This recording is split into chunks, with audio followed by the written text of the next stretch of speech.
दोस्तों, स्वागत है आपका चारों में अकेडमी। और आज हम बात करेंगे संघीय मंत्रिपरिषद के बारे में, भारतीय राष्ट्रव्यवस्था में। इससे पहले हमारा प्रधानमंत्री टॉपिक हो चुका है, राष्ट्रपति उपराष्ट्रपति से संबंधित बातें हो चुकी हैं, और सुप्रीम कोर्ट भी हो चुका है, हाई कोर्ट भी हो चुका है। तो दोस्तों, अगर आपने वो वीडियोज़ नहीं देखी है तो आप प्ले लिस्ट में जाकर देख सकते हैं। अगर आप हमारे चैनल पर पहली बार आए हो तो हमारे चैनल को ज़रूर सब्सक्राइब करें। अगर वीडियो अच्छी लगती है तो लाइक और शेयर करें।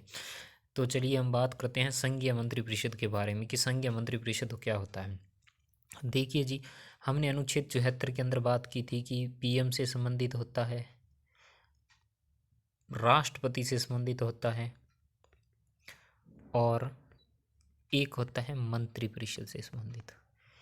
ठीक है जी, मंत्रिपरिषद से संबंधित होता है। इसके बारे में अपने बात कर चुके थे कि राष्ट्रपति की सलाह व सहायता देने के लिए एक मंत्रिपरिषद का गठन होगा। देखिए यहाँ पर एक राष्ट्रपति और मंत्रिपरिषद दोनों का नाम होगा, और आगे लिखा है जिसका मुखिया प्रधानमंत्री हुआ। तो यहाँ पीएम की भी बात आ जाती है। तो ये अनुच्छेद नंबर 74 है जो तीनों की बात करता है, यानी एक तरीके से ये समान रूप में है। आगे हम बात करते हैं इसकी कि आगे क्या लिखा हुआ है। इसमें ये कहा गया है कि मंत्रिपरिषद की सलाह न्यायिक समीक्षा नहीं की जा सकती है, यानी बिना सलाह किए जाने वाले कार्य भी असंवैधानिक किया जाएगा।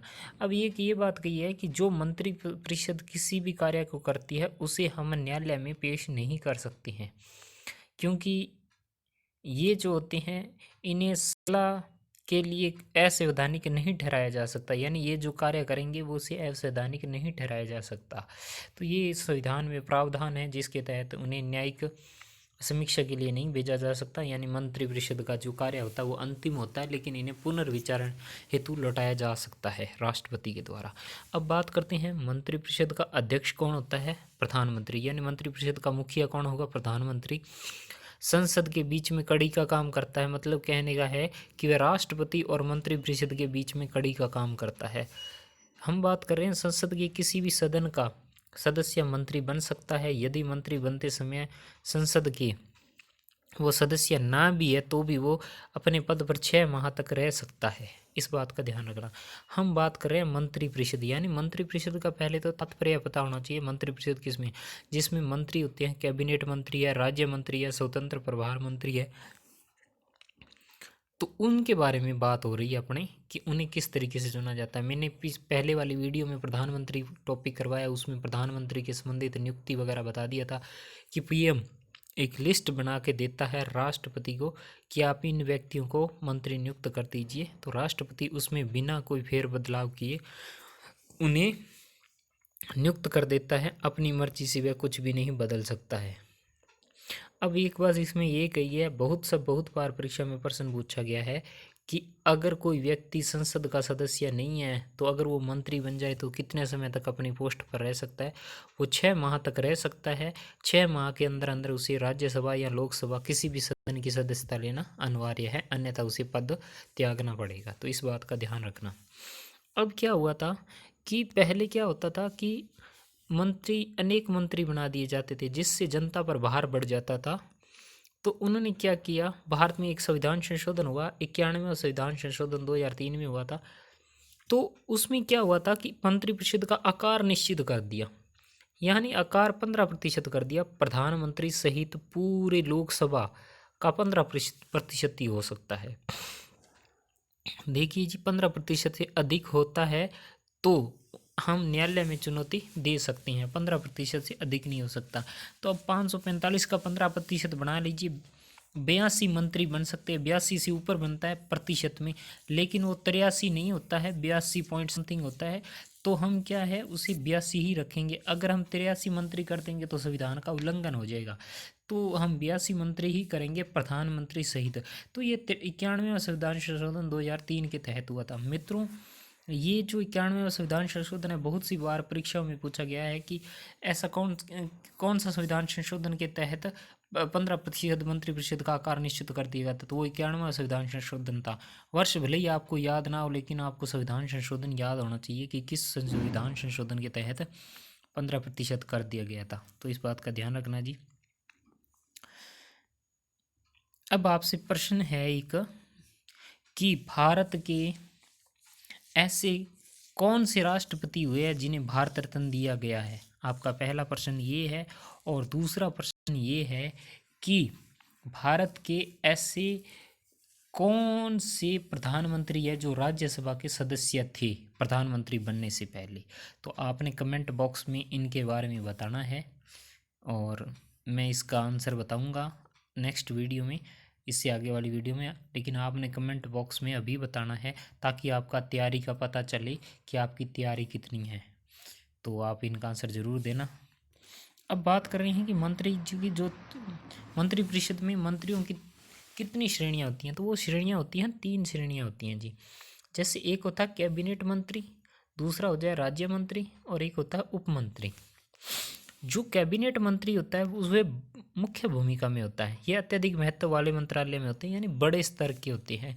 गृह मंत्रालय हो गया, रक्षा मंत्रालय हो गया, स्त्री स्वास्थ्य मंत्रालय, ये क्या है कैबिनेट उच्च प्रथम दर्जे के मंत्री होते हैं, यानी पूरा का पूरा डिपार्टमेंट इसके अंदर में होता है। अत्यधिक महत्व वाले मंत्रालय के प्रभारी होते हैं। इसके बाद राज्य मंत्री। अब राज्य मंत्री के अंदर ये मंत्री स्वतंत्र प्रभार वाले या कैबिनेट मंत्री के अधीन होते हैं। देखिए होता क्या है जी कि ये कैबिनेट मंत्री, अगर हम बात करें, ये कैबिनेट मंत्री हो गया, ये राज्य मंत्री हो गया और ये एक उप मंत्री हो गया। जो राज्य मंत्री हो गए इनके अधीन कार्य करते हैं, लेकिन कुछ विभाग छोटे होते हैं जिनके लिए कैबिनेट मंत्री नहीं बना सकते, इसीलिए राज्य मंत्री बना दिए जाते हैं और उन्हें स्वतंत्र प्रभार, यानी वो उस जो डिपार्टमेंट है उसके कर्ता धर्ता वही होंगे, लेकिन वो राज्य मंत्री होंगे, यानी उनका जो कद है वो छोटा होगा। क्योंकि अगर सभी को कैबिनेट मंत्री बना दिया जाएगा तो उनके वेतन भत्ते यानी भार अधिक बढ़ जाता है राज्य सरकार पर, तो इसीलिए क्या है 3 श्रेणियां रखी गई हैं। अब जो उप मंत्री किसे बनाया जाता है, ये होता है कैबिनेट या राज्य मंत्री की सहायता करने के लिए होते हैं, यानी ये तीसरे दर्जे के होते हैं जो इनकी और इनकी सहायता करने के लिए होता है। ये तो संविधान के अनुसार है, लेकिन सामान्यतः देखा क्या जाता है कि ये होते हैं जैसे कोई भी सांसद है जो बार बार जीत के आ रहा है लेकिन उसे ज्ञान नहीं है, लोग उसे चुनकर बार बार भेज रहे हैं लेकिन उसे ज्ञान नहीं है, तो सरकार पर जो जिस बहुमत वाली सरकार होती है उस पर भी वो प्रेशर बन जाता है कि आप इन्हें मंत्री बनाइए। तो उन्हें खुश करने के लिए भी उप मंत्री बना दिया जाता है कि ठीक है जी, उनके काम इतना नहीं होता है करने वाला, लेकिन फिर भी उन्हें बना दिया जाता है ताकि वो भी नाराज ना हो। लेकिन ये प्रैक्टिकल तौर पे देखा जाता है, लेकिन संवैधानिक दृष्टि से ये इन दोनों को मदद करने के लिए ही बना है ये पद। आगे हम बात करेंगे कि भारत में सर्वाधिक कार्यकाल तक मंत्रिपरिषद के सदस्य कौन रहे थे। बाबू जगजीवन राम रहे थे जी, मीरा कुमार जी है उनके पिताजी थे। भारत के मंत्री श्यामा प्रसाद मुखर्जी ने पहली बार मंत्रिपरिषद से त्यागपत्र दिया था। श्यामा प्रसाद मुखर्जी ने लगभग 1953 में ही त्यागपत्र दे दिया था, सबसे पहले इन्होंने दिया था, नाराज हो गए थे। हालांकि ये कांग्रेस के सदस्य नहीं थे, जनसंघ के थे, लेकिन फिर भी इन्हें मंत्री बनाया गया था। महत्वपूर्ण कैबिनेट मंत्रियों को मिलाकर बने समूह को क्या कहा जाता है? यहाँ किचन कैबिनेट लिख रखा है। ये क्या होता है, कैबिनेट मंत्री अलग होते हैं, कैबिनेट मंत्री अलग होते हैं, और ये किचन कैबिनेट के अंदर क्या होता है कि जो पीएम होता है उसके पर्सनल एडवाइज़र होते हैं, जिन्हें मंत्री नहीं कहा जा सकता, कैबिनेट मंत्री नहीं कहा जा सकता, लेकिन वो उसके प्रमुख सलाहकार होते हैं, बैकग्राउंड में इसे सलाह देते हैं पीएम को कि आप ये करिए ये, तो उन्हें किचन कैबिनेट कहा जाता है, यानी घरेलू मंत्री इस तरीके से कहा जाता है। अब ये प्रश्न व्याख्याता भर्ती राजनीति विज्ञान में प्रश्न में पूछते हैं, छोटी भर्तियों में नहीं पूछते कि किचन कैबिनेट की शुरुआत किसने की थी। तो किचन कैबिनेट की शुरुआत की थी इंदिरा गांधी ने, यानी अपनी सहायता के लिए, यानी अपने कार्यों को सरल बनाने के लिए उसने एक ऐसा समूह बनाया जो उसे सलाह दे सके और जिसका नाम दिया था किचन कैबिनेट। ये बैकग्राउंड में काम करते हैं जी, तो इसका ध्यान रखना जी। इसके बाद आगे बात करें हैं, ये तो हो गया जी मंत्रिपरिषद, अपना टॉपिक पूरा हो गया जी, ठीक है जी। अब हम बात करते हैं कुछ आए हुए महत्वपूर्ण प्रश्न, उनके बारे में चर्चा कर लेते हैं कि भारतीय संविधान में कौन सा प्रावधान मंत्रिपरिषद की नियुक्ति और पदच्युत करने की विवेचना करता है, यानी पद से हटाने वगैरह की नियुक्ति या उन्हें हटाने के संबंध में अनुच्छेद 75, मैंने पहले वाली वीडियो में बताया हुआ है अच्छे तरीके से, फिर भी देख लो जी, ये यूपीएससी में आया हुआ है। राजनीतिक शब्दावली में शून्यकाल किसे कहा जाता है? ये मैंने संसद वाले टॉपिक में बताया था, जब प्रश्न उत्तर किया जाए वो शून्यकाल होता है। ये भी प्रश्न आया हुआ है।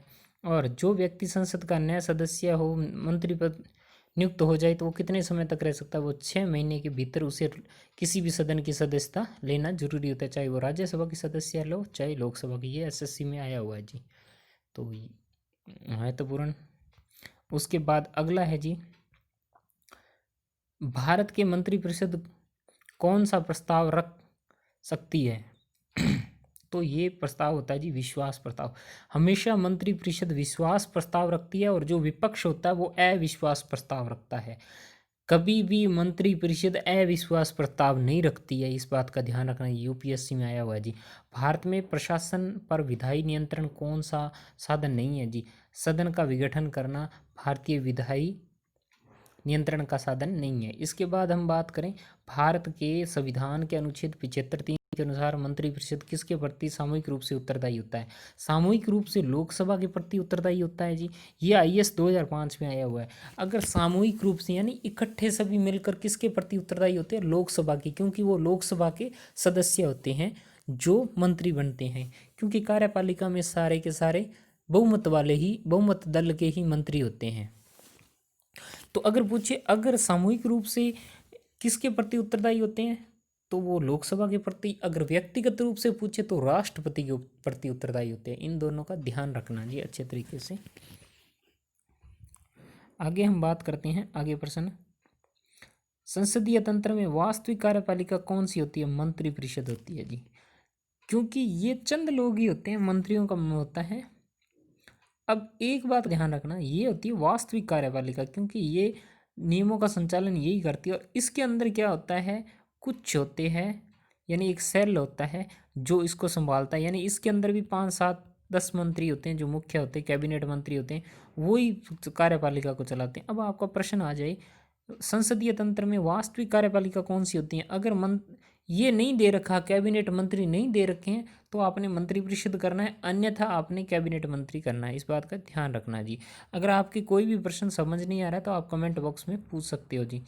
तो ये इससे संबंधित था जी प्रश्न संघीय मंत्रिपरिषद से। अब हम बात करेंगे भारत की लोकसभा। अभी लोकसभा के बारे में बात हुई थी, तो लोकसभा के बारे में बात करेंगे। देखिए जी, मैंने संसद टॉपिक रहा था, उसमें राष्ट्रपति थे, इंडियन प्रेसिडेंट, लोकसभा थी और राज्यसभा थी।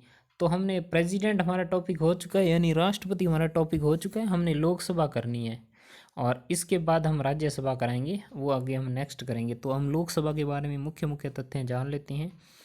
भारत की संसद के टॉपिक में थोड़ी सी चर्चा हो गई थी, लोकसभा टॉपिक शुरू करते हैं। तो अगर हम बात करें भारत की प्रथम लोकसभा का गठन कब हुआ था? 6 मई 1952 को। देखिए जी, भारत 1947 को आज़ाद हो गया था, लेकिन भारत में चुनाव पहले 1952 में हुए थे। तो पहली लोकसभा बनी थी 1952 को। तो इस बात का ध्यान रखना जी। लोकसभा संसद का निम्न सदन अस्थायी सदन होता है। भी छोटा सदन होता है, निम्न सदन होता है, अस्थायी होता है। अस्थायी इसीलिए होता है क्योंकि जब तक बहुमत रहता है तब तक सरकार बनी रहती है। जब किसी को बहुमत प्राप्त ना हो, कोई भी दल सरकार बनाने योग्य ना रहा हो तो लोकसभा भंग हो जाएगी। इस बात का ध्यान रखना। एक बात प्रश्न और कहता हूँ, चलो वो आगे बताते हैं आपको, अभी आपको समझ नहीं आएगा। लोकसभा का कार्यकाल सामान्यतः कितना होता है? सामान्यतः 5 वर्ष का होता है, किंतु राष्ट्रपति इसे समय से पूर्व भी भंग कर सकता है। पहली व चौथी लोकसभा समय से पहले ही भंग हो गई थी। पहली बार चौथी लोकसभा थी, वो समय से पहले ही भंग हो गई थी। यानी 5 वर्ष कार्यकाल निश्चित था। इंदिरा गांधी ने 4 वर्ष यानी पहले ही क्या है ना, भंग करवा दी थी। तो इस बात का थोड़ा सा ध्यान रखना जी। आगे हम बात करते हैं, 1976 में 42वें संविधान संशोधन के तहत इंदिरा गांधी सरकार ने लोकसभा का कार्यकाल 6 वर्ष कर दिया।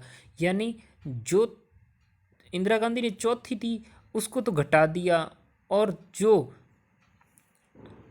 अगली लोकसभा आई उसमें उसने 6 वर्ष कर दिया, यानी 42वें संविधान संशोधन के तहत। लेकिन जैसे ही आगे 2 वर्ष बाद में मोरारजी देसाई सरकार आती है तो 1978 में 44वें संविधान संशोधन के तहत पुनः 5 वर्ष कर देती है जी। वो एक राजनीतिक इनकी कलह थी जिसके कारण 6 वर्ष किया, फिर दोबारा से 5 वर्ष कर दिया। तो अब बात करें वर्तमान में लोकसभा के सदस्य कितने हैं जी, 545 सदस्य होते हैं, यानी सांसद, जो हमारे सांसद होते हैं। अगर हम बात करें राजस्थान में लोकसभा से कितने सदस्य जाते हैं, तो 25 सदस्य जाते हैं राजस्थान से लोकसभा में। और पूरे भारत के भौगोलिक क्षेत्र के हिसाब से कितने सदस्य चुने जाते हैं, 543 लोगों का तो वोटिंग होती है, और 2 सदस्य राष्ट्रपति द्वारा मनोनीत होते हैं, जो एंग्लो इंडियन होते हैं, जो मनोनीत होते हैं। देखिए जी, 104वां संविधान संशोधन के तहत अब इनकी संख्या जो है वो घटा दी गई है 2 को। अब तक तो यही चल रहा है, आगे जो लोकसभा आएगी उसमें बदलाव हो जाएगा। अधिकतम कितने हो सकते हैं लोकसभा में, अधिकतम 552 सदस्य हो सकते हैं लोकसभा में। अनुसूचित जाति एसटी के लिए 85, अनुसूचित जाति के लिए 48 सीटें आरक्षित हैं।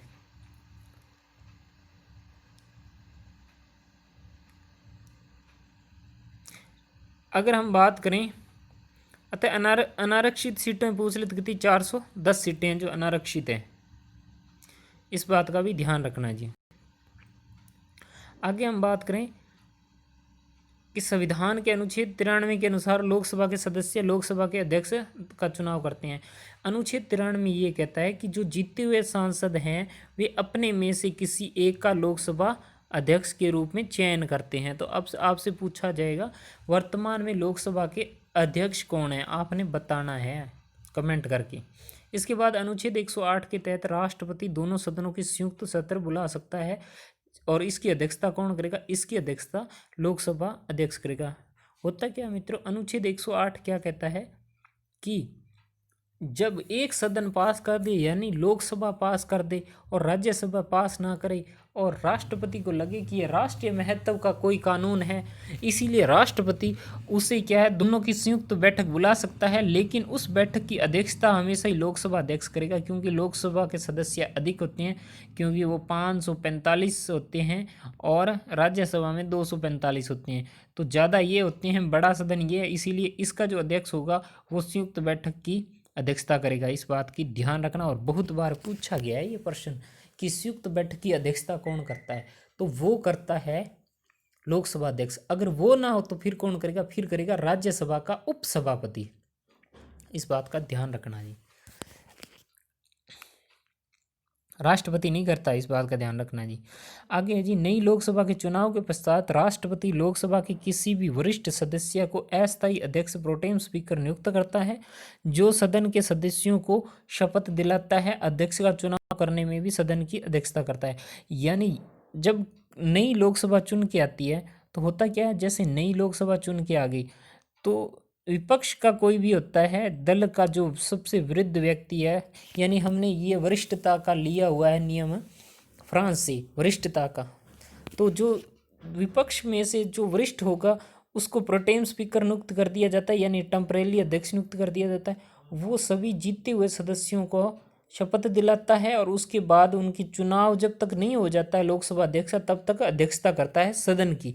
तो प्रोटेम स्पीकर होता है वो राष्ट्रपति के प्रतिनिधि के रूप में सभी को शपथ दिलाता है। इस बात का ध्यान रखना।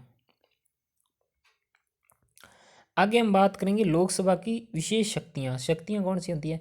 केंद्रीय मंत्रिपरिषद सामूहिक रूप से केवल लोकसभा के प्रति उत्तरदायी होती है, ये बात अपने हो चुकी है। जो केंद्रीय मंत्रिपरिषद यानी केंद्र सरकार होती है, उसका मंत्रिपरिषद सामूहिक रूप से लोकसभा के प्रति उत्तरदायी होता है। धन विधेयक केवल और केवल लोकसभा में प्रस्तुत रखा है, यानी धन विधेयक की शक्ति हमेशा लोकसभा पर निर्भर करती है। लोकसभा से पारित होने के बाद राज्यसभा केवल इसे 14 दिन तक रोक सकती। धन विधेयक एक ऐसा है जिसमें राज्यसभा कुछ नहीं कर सकती है, परामर्श दे सकती हैं। अगर लोकसभा चाहे तो उसमें बदलाव कर सकती है, नहीं चाहे, अगर वो कुछ भी बदलाव नहीं करना चाहती है तो कोई प्रभाव नहीं पड़ता है। राज्यसभा ज़्यादा से ज़्यादा 14 दिन रोक सकती है किसी धन विधेयक को, बस इससे ज़्यादा कुछ नहीं कर सकती। मैं फिर कह रहा हूँ, केवल धन विधेयक को रोक सकती है 14 दिन के लिए, बाकियों को तो वह लौटा भी सकती है, खारिज भी कर सकती है, वो उस पर निर्भर करता है, लेकिन इसे खारिज नहीं कर सकती है। धन विधेयक शक्ति केवल और केवल लोकसभा की है, इस बात का ध्यान रखना। आगे हम बात करते हैं इस संदर्भ में कि धन विधेयक को प्रस्तुत करने से पहले राष्ट्रपति की अनुमति आवश्यक है। जब भी धन विधेयक प्रस्तुत किया जाता है तो अनुमति राष्ट्रपति की ली जाती है। ये बहुत बार पूछा गया है कि धन विधेयक किसकी अनुमति से रखा जाता है, राष्ट्रपति के। वहाँ लोकसभा अध्यक्ष भी आएगा, लेकिन आपने राष्ट्रपति करके आना है। इसके बाद अविश्वास प्रस्ताव केवल लोकसभा में ही रखा जाता है, वह पारित किया जाता है। देखिए, अविश्वास प्रस्ताव रखा जाता है विपक्ष के द्वारा, और विपक्ष हमेशा लोकसभा में रखता है केवल और केवल। ये विशेष रूप से लोकसभा की ही शक्ति है जी। कुछ ना समझ आए तो आप कमेंट करके अपना प्रश्न पूछ सकते हो। इसके बाद आगे हम बात करेंगे, संसद में संयुक्त अधिवेशन आज तक 3 हो चुके हैं, 3 बार बुलाया जा सकता है। और संयुक्त अधिवेशन के लिए आर्टिकल कौन सा है, आर्टिकल नंबर 108। देखिए जी, 108 किस लिए होता है, वैसे एम्बुलेंस का नंबर होता है 108। 108 मतलब प्लस का निशान, यानी संयुक्त बैठक दोनों की, लोकसभा और राज्यसभा की संयुक्त बैठक का प्रावधान अनुच्छेद 108 के तहत होता है। भारत के संविधान में, अच्छा आपसे एक प्रश्न और है, भारत के संविधान में कितने अनुच्छेद है, कितने भाग है, कितनी अनुसूचियां हैं, वो आपने अपने बतानी है कमेंट करके, वो भी बतानी है आपने। और जो मैंने पहले प्रश्न पूछा गया था कि वर्तमान में लोकसभा अध्यक्ष कौन है, तो वर्तमान में लोकसभा अध्यक्ष ओम बिरला जी हैं।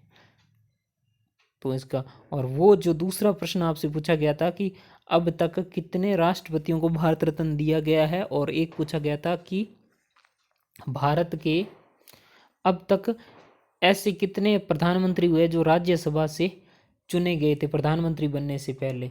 तो अब आपको उसका आंसर देना है, वो आप कमेंट बॉक्स में कर देना। ये जो 3 संयुक्त बैठकें हुई थी वे कौन कौन सी थी जी, 1961 में आए थे दहेज निरोधक विधेयक, प्रधानमंत्री पंडित जवाहरलाल नेहरू थे। इसके बाद 1978 में आया था बैंकिंग सेवा से संबंधित था, और तब प्रधानमंत्री कौन था, मोरारजी देसाई जी। 2002 में आया था आतंकवाद निरोधक विधेयक, पोटा आया था, पोटा कानून आया था उस संदर्भ में। उस समय भारत के प्रधानमंत्री कौन थे, अटल बिहारी वाजपेयी। अटल बिहारी वाजपेयी इन तीनों ही बैठकों में भाग लेने वाले एकमात्र व्यक्ति है, तो उन्हें ध्यान रखना जी, महत्वपूर्ण है, प्रश्न बन भी सकता है कि ऐसी कौन सी व्यक्ति है जिन्होंने तीनों ही संयुक्त बैठक में भाग लिया था, तो वो अटल बिहारी वाजपेयी है। आगे हम बात करें, राष्ट्रपति लोकसभा के 2 सदस्यों को किसके प्रतिनिधित्व के लिए नामित करता है जी, मैंने बताया था एंग्लो इंडियन को मनोनीत करता है लोकसभा में। देखिए, राज्यसभा में 12 सदस्यों का मनोनयन होता है, जबकि लोकसभा में 2 सदस्यों का होता है।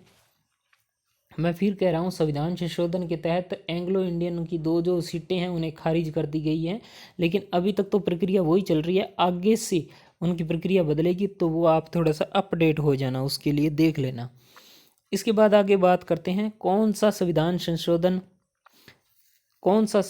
संशोधन राज्यों से चुने जाने वाले लोकसभा के सदस्यों की संख्या बढ़ाने से संबंधित था। 7वां व 41वां संविधान संशोधन था, जिसमें लोकसभा के सदस्यों की संख्या बढ़ाने से संबंधित था।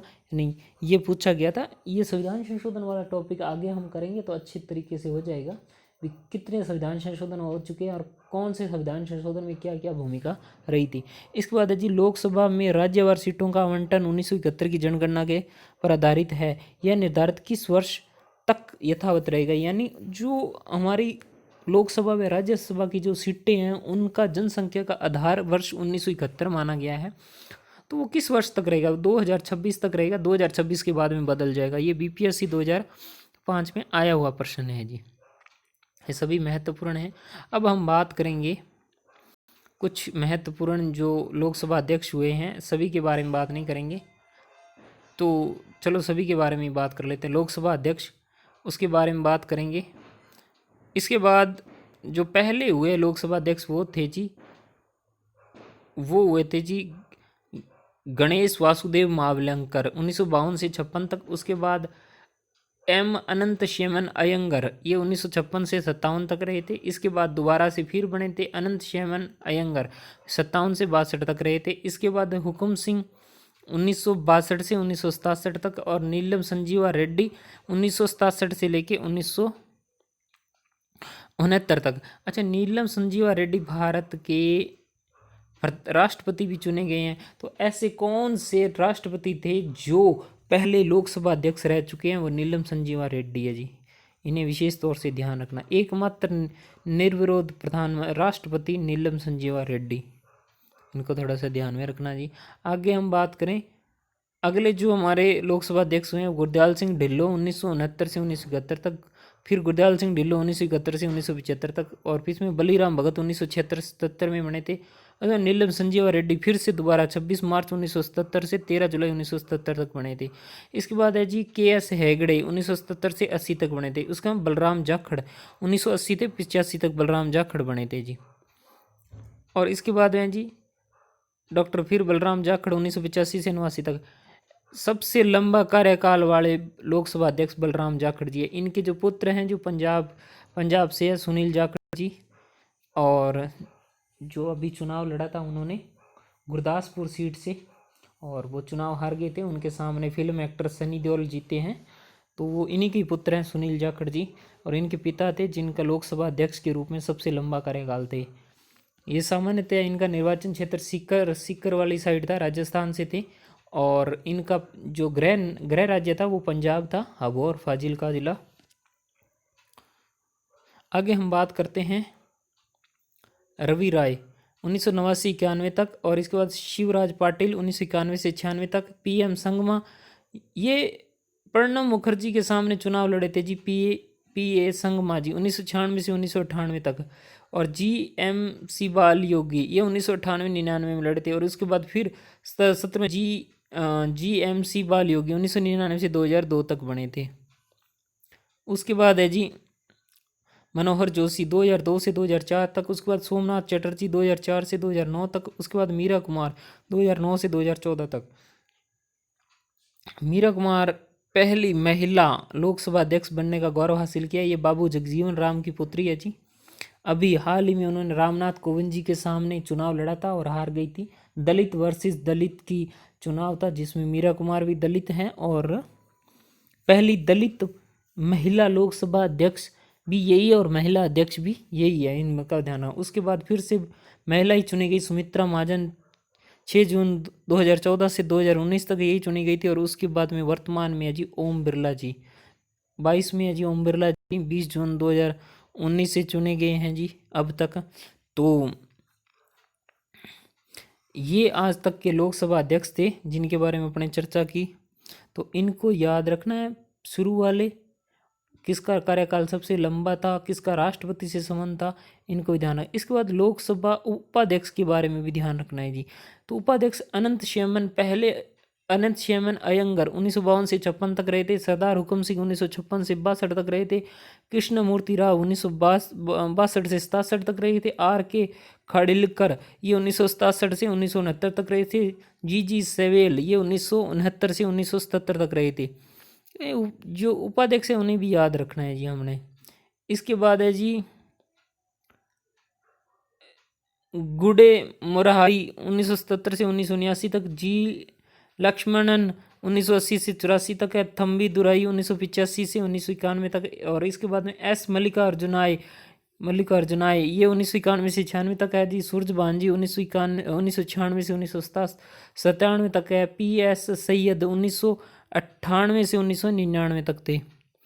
इसके बाद आगे की हम बात करेंगे चरणजीत सिंह अटवाल 2004 से 2009 तक थे। और करिया मुंडा 2009 से 2014 तक थे। और उसके बाद थम्बी दुराई 2014 से थे। और उसके बाद वर्तमान में लोकसभा उपाध्यक्ष नहीं है, इसका ध्यान रखना जी। अब ये आपका लोकसभा टॉपिक पूरा हो गया है। कुछ महत्वपूर्ण प्रश्न हैं जिसके बारे में चर्चा कर लेते हैं जी। संघ में मंत्रिपरिषद किसके प्रति उत्तरदायी होता है? लोकसभा के प्रति होता है जी। भारत में पहला आम चुनाव कब हुआ था? 1952 में हुआ था, बताया था आपको जी। राजस्थान SI में आया हुआ पेपर है जी। लोकसभा में आंग्ल भारतीय समुदाय के 2 सदस्यों का मनोनीत करने की शक्ति किसके पास है? भारत के राष्ट्रपति के पास में है जी, बिल्कुल जी। इसके बाद अगर बात करें ये सीटें हैं जी कि किस प्रदेश में कितनी, टोटल भारत के अंदर 545 सीटें हैं जिनकी अलग अलग बात करेंगे लोकसभा की। तो सबसे पहले अगर हम बात करें आंध्र प्रदेश में 25, अरुणाचल प्रदेश में 2, असम में 14, उत्तराखंड में 5, उत्तर प्रदेश में 80, बिहार में 40। देखिए उत्तर प्रदेश सबसे अधिक लोकसभा सीटों वाला राज्य है, उत्तर प्रदेश 80 सीटें हैं। फिर इसके बाद है जी बिहार में 40 सीटें हैं जी लोकसभा की। गुजरात की 26 है, गोवा की 2 है, पंजाब की 13 है, राजस्थान की 25 सीटें हैं, सिक्किम की एक है। देखिए राजस्थान की लोकसभा की कितनी सीटें हैं, 25, इन्हें ध्यान रखना है। अपने जो पड़ोसी हैं उनके सभी का ध्यान रखना है। सिक्किम की एक है, तमिलनाडु की 39 है, तेलंगाना की 17 है, जम्मू कश्मीर की 6 है, यहाँ लद्दाख भी इसी में शामिल है जी। कर्नाटक की 28 है, केरल की लगभग 20 सीटें हैं जी। इसके बाद है जी त्रिपुरा की 2 है, पश्चिम बंगाल की 42 है, और छत्तीसगढ़ की 11 है, झारखंड की 14, हरियाणा की 10, हिमाचल प्रदेश की 4, महाराष्ट्र की 48। तो इसको भी ध्यान रखना है। इसके अलावा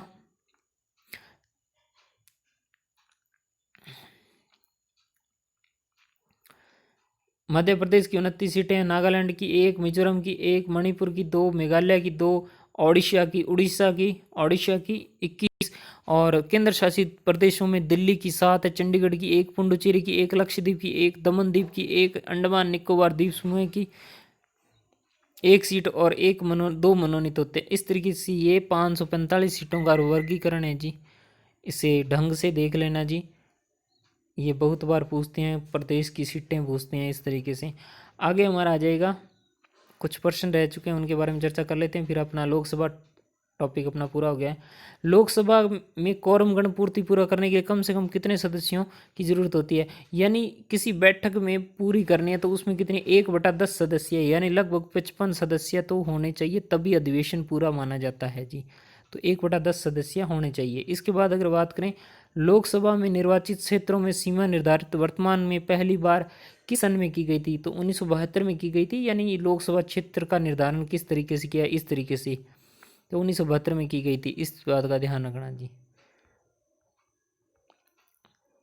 धन विधेयक कहाँ पर पुनः प्रस्तुत किया जा सकता है, केवल लोकसभा में किया जा सकता है। मैंने बताया था कि राज्यसभा तो धन विधेयक में कुछ कर ही नहीं सकता। ये IS प्री 2014 में आया हुआ है। भारत के वे राष्ट्रपति जो ट्रेड यूनियन के संबंध रहे हैं, VV Giri ji, IS pre 2014 में आया हुआ पेपर है जी।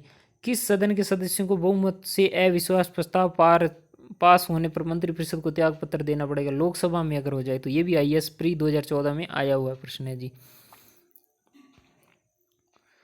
इसके बाद जी लोकसभा में प्रथम महिला अध्यक्ष स्पीकर कौन थी, मीरा कुमार जी। ये भी कनिष्ठ लेखाकार 2012 में आया हुआ है जी। और हमारा अंतिम जो प्रश्न है वो है जी, वर्तमान में लोकसभा की सीटों का आवंटन किस वर्ष की जनगणना पर आधारित है, 1971 की जनगणना। यानी जब 1971 में जनसंख्या थी, उस आधार पर सीटों का बंटवारा अभी भी चल रहा है, और कब तक चलेगा, 2026 तक चलेगा, उसके बाद बदल जाएगा जी। इस बात का ध्यान रखना जी। ये टीचर सेकंड ग्रेड टीचर में आया हुआ है जी। इसके बाद अगला प्रश्न है जी, बजट पहले किसके द्वारा पारित किया जाता है, लोकसभा में पारित किया जाता है। और लोकसभा में सर्वाधिक बड़ा क्षेत्रफल के अनुसार निर्वाचित क्षेत्र कौन सा है, ये लद्दाख, जम्मू कश्मीर में लद्दाख। अब आप कहोगे ये बड़ा कैसे होगा, यहाँ पर बर्फ़ वगैरह पहाड़ी वगैरह है, क्षेत्र बड़ा है, इसीलिए यहाँ को एरिया बड़ा कर दिया, क्योंकि जनसंख्या कम है तो इसीलिए बड़ा क्षेत्र है। तो लोकसभा का सर्वाधिक बड़ा अगर आपसे पूछे क्षेत्र कौन सा है, तो लद्दाख क्षेत्र है। ये IS 2008 में आया हुआ है। तो ये महत्वपूर्ण थे प्रश्न जिसके बारे में अपने चर्चा की, और ये कुछ प्रश्न और रह गए हैं, अंतिम ही है, इनके बारे में देख लेते हैं। 31वें संवैधानिक संशोधन के अधिनियम में लोकसभा की अधिकतम सदस्य संख्या कितनी निर्धारित की थी, 545 निर्धारित कर दी। अगर आपसे पूछ ले कि 545 कब हुई थी, तो वो हुई थी 31वें संविधान संशोधन के तहत। इसके बाद राष्ट्रपति लोकसभा में कार्यकाल पूरा करने से पूर्व किसकी सलाह पर भंग करता है, प्रधानमंत्री की सलाह पर पहले भी भंग कर सकता है जी। इसके बाद आगे हम पढ़ेंगे कि लोकसभा में राज्यों के किस आधार पर सीटें आवंटित होती है, जनसंख्या के आधार पर सीटें आवंटित होती है। ये CGPSC एग्जाम 2005 में आया हुआ है। तो ये वीडियो थी जी मंत्रिपरिषद से संबंधित, यानी संघीय मंत्रिपरिषद और लोकसभा से संबंधित जी। आपको वीडियो कैसी लगी कमेंट करके ज़रूर बताना, और आपका कोई भी प्रश्न हो तो आप कमेंट करके पूछ सकते हो, आपके प्रत्येक प्रश्न का उत्तर दिया जाएगा। और आपको वीडियो अगर अच्छी लगी तो लाइक करना, शेयर करना। मिलते हैं नेक्स्ट वीडियो में। जय हिंद, जय भारत, जय जवान, जय किसान, जय संविधान।